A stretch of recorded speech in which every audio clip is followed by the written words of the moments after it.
Oke, lanjut nomor 4. Apakah yang membuat Artaban bersemangat lagi untuk melanjutkan perjalanannya? Nomor 4, siapa yang mau jawab?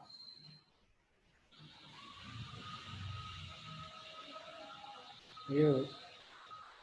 Oke, Anjeli. Jangan, Anjeli. Ya, Pak. Ya, Pak. Halaman berapa ya, Pak? Lagi. Halaman 101. Anjeli.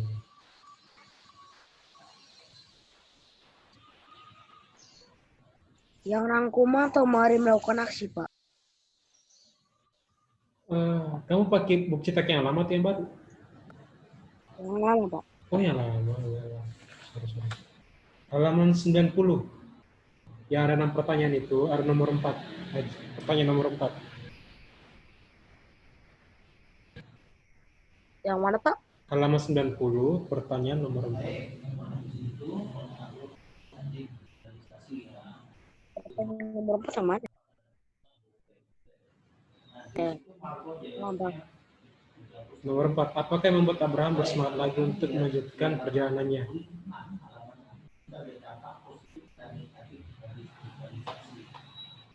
Tadi saya tanya Anjeli kan? Ya, Pak. Oh iya, silakan Anjeli, nomor 4 tadi. Nomor 4. Dekatnya untuk menemui raja. Apa?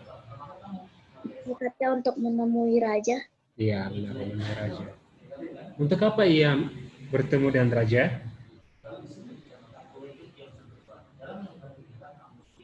Untuk memberikan permatanya. Iya, untuk memberikan permata. Oke. Terima kasih Anjeli. Oke. Nomor 5. Yang bersedia untuk menjawab nomor 5.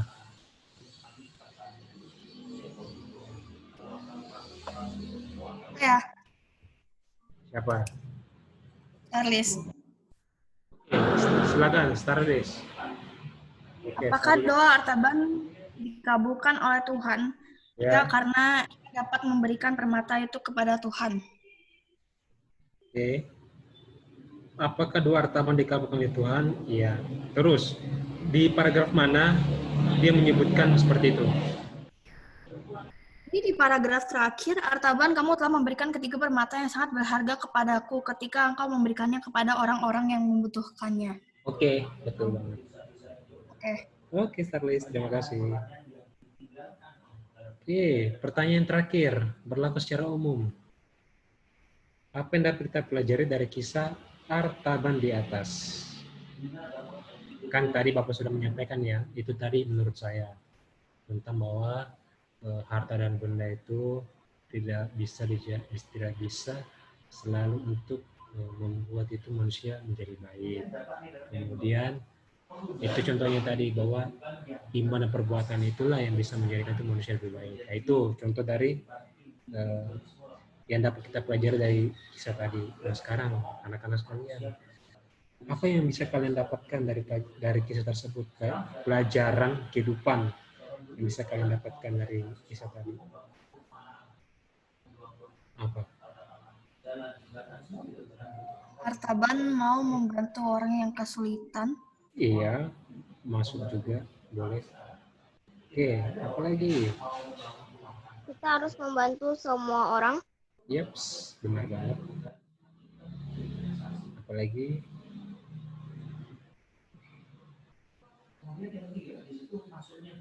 Genovia. Tidak mudah putus asa. Oke, tidak mudah putus asa. Oke, jangan menyerah. Genovia.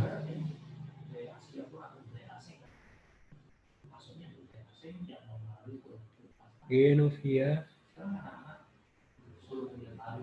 Nggak tahu Genovia di mana. Oke, sekarang kita akan lanjut ke halaman 102. Yang buku lama juga. Buku lama itu halaman 91. Kalau buku yang lama halaman 91, buku yang baru halaman 102. Oke. Oke. Sekarang giliran Bapak yang membaca, anak-anak semua yang mendengarkan dengan baik. Oke. Jadi gantian sekarang kita membacanya.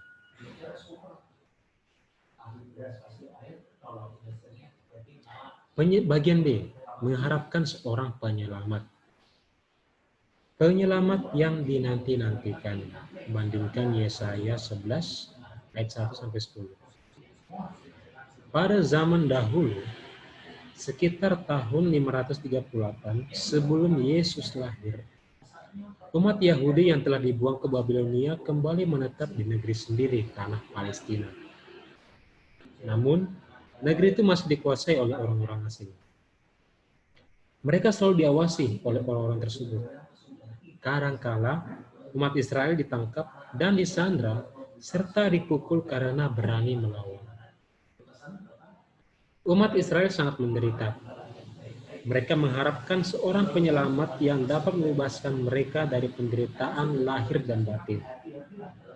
Dalam harapan itu, umat Israel semakin yakin bahwa penyelamat atau Mesias akan segera datang dan membawa kebahagiaan serta damai sejahtera. Umat Israel teringat akan perkataan Nabi Yesaya beberapa tahun silam. Nah, ini Nabi Yesaya yang sudah kita tahu, yang sudah kita pelajari kemarin. Suatu tunas akan keluar dari tunggul Isai dan Taruk yang akan tumbuh dari pangkalnya akan berbuah. Roh Tuhan ada padanya, roh hikmat dan pengertian, roh nasihat dan keperkasaan, roh pengenalan dan takut akan Tuhan. Ya, kesenangannya ialah takut akan Tuhan. Dia tidak akan menghakimi dengan sekali pandang saja atau menjatuhkan keputusan menurut kata orang. Tetapi ia akan menghakimi orang-orang lemah dengan keadilan dan akan menjatuhkan keputusan terhadap orang-orang tertindas di negeri dengan kejujuran. Ia akan menghajar bumi dengan perkataannya yang seperti tongkat, dan dengan nafas mulutnya ia akan membunuh orang fasik. Ia tidak akan menyimpang dari kebenaran dan kesetiaan, seperti ikat pinggang yang tetap terikat pada pinggang. Serigala akan tinggal bersama domba, dan macan tutul akan berbaring di samping kambing. Anak lembu dan anak singa akan makan rumput bersama-sama, dan seorang anak kecil akan menggiringnya. Lembu dan beruang akan sama-sama makan rumput, dan anak-anaknya akan sama-sama berbaring, sedangkan singa akan makan jerami seperti lembu.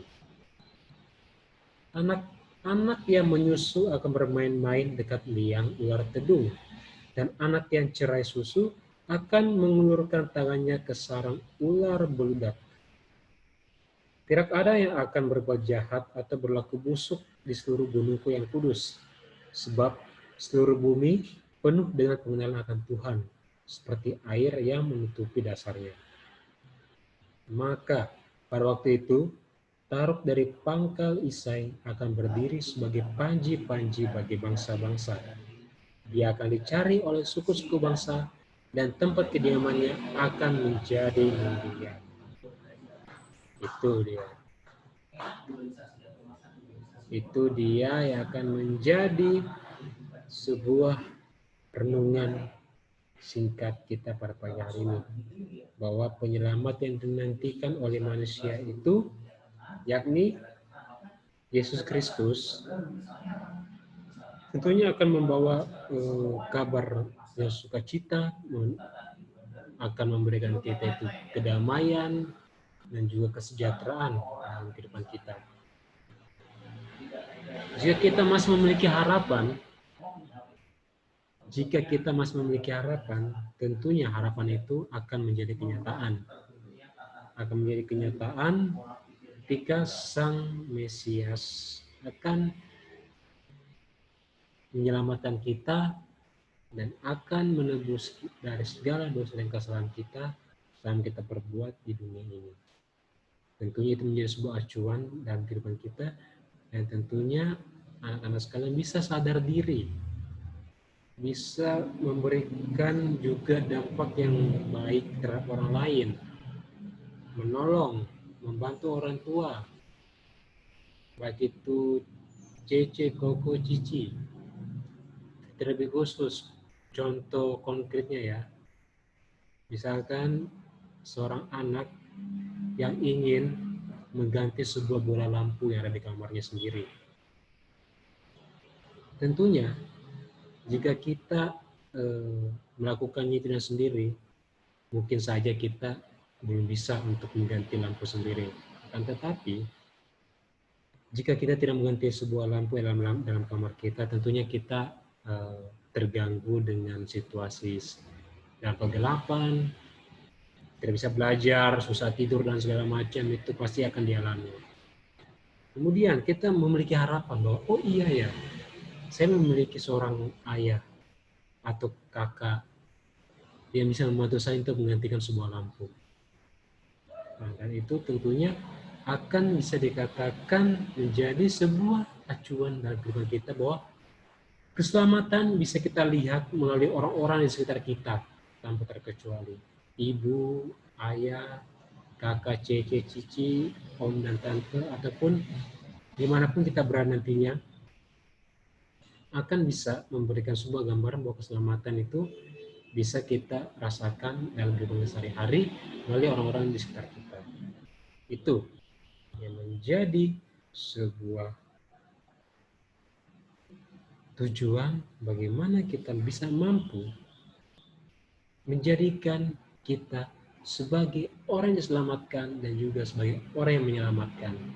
Orang diselamatkan ketika kita membutuhkan bantuan dari orang lain, dan ketika kita menyelamatkan artinya kita mau membantu, bersimpati, dan orang yang membutuhkan pertolongan kita dan membutuhkan bantuan kita. Itu.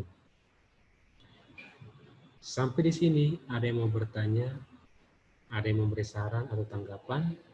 Karena Bapak nggak tahu, selama kalian matiin semua kamera, Bapak nggak tahu apakah kalian mengerti atau enggak.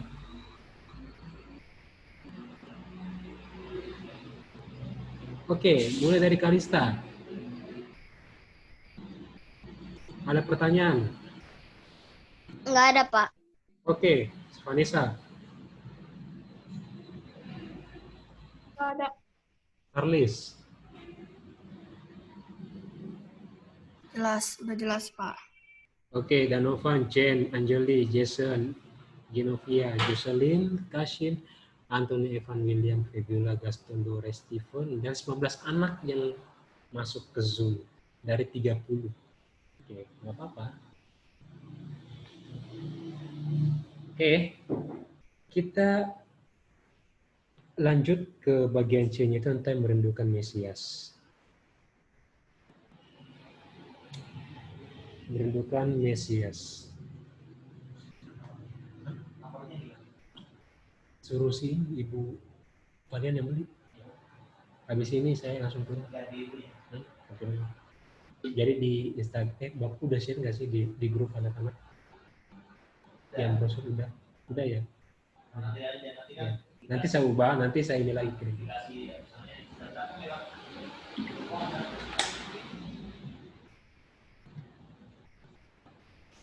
Oke, bagian C 103.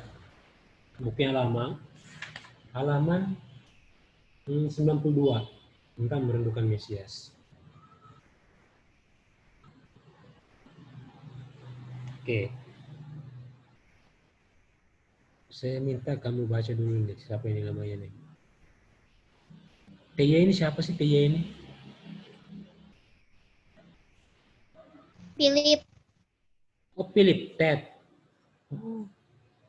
Philip. Ya. Philip. Sama aja sih. Enggak ini. Kayla, sorry. Kayla ada orangnya nggak sih? Oke. Partisipan sih 19. Tapi yang koneksi ini kayak cuma 1, 3, 4, 5, 6, 7, 8. Mungkin ada 10 orang. Oke. Saya baca lagi ya. Kalau kalian nggak mau baca. Setiap orang tentu mempunyai kerinduan terdalam seperti Artaban, yang mempunyai kerinduan mempersembahkan seluruh miliknya kepada Yesus. Kerinduan yang sama juga dialami oleh orang-orang Israel yang menantikan seorang Mesias. Mesias yang lahir dari keturunan Isai diharapkan mampu membebaskan orang Israel dari penjajahan. Namun harapan itu seperti tidak terwujud karena mereka sendiri menolak Mesias yang hadir dalam diri Yesus, seperti yang dinubuatkan oleh Nabi Yesaya. Kemudian dalam kisah tentang seorang Artaban, terus hubungannya dengan Mesias, memiliki hubungan yang sangat